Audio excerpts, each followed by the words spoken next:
Hi friends, today we are going to see a problem based on the concept of voltage follower circuit. So for example, if you consider this kind of problem, they simply ask you to calculate the output current that is flowing through the resistor 20 kilo ohms. So now we are going to see how to calculate the output current for this op amp based circuit. Okay, so if you observe the circuit at the first part up to here, it acts like a voltage follower.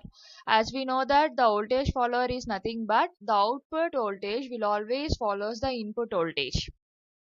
We have discussed this op amp based voltage follower circuit in our operational amplifier applications.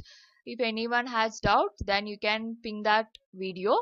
Okay, so here the voltage follower, we know that the V1 is always equal to the input voltage. Here the input voltage is 3.6 volts, so we can write simply V1 is equal to 3.6 volts.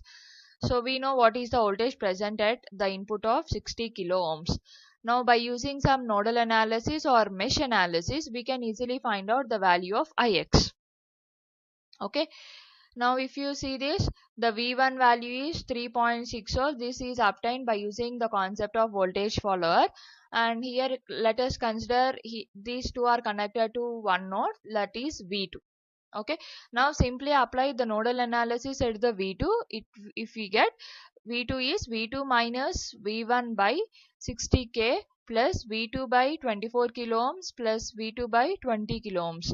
And here we know that the V1 value is 3.6 volts. So simply substitute here and take the common of V2.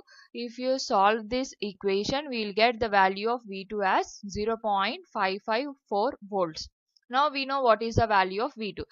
We can say that this V2 is nothing but the voltage drop across the resistor 24 kilo ohms and the voltage drop across the resistor 20 kilo ohms.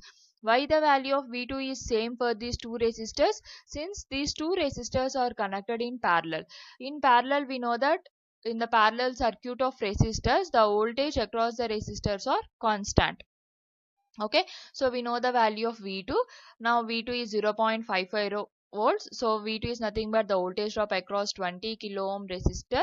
By simply using Ohm's law, that is V is equal to IR, we can find out the value of Ix as V2 by 20 kilo ohms. So simply substitute what is the value of V2, then we can obtain the V2 Ix as 0.0277 milliamperes. Okay, so this is the way how to calculate the value of Ix for this kind of circuits.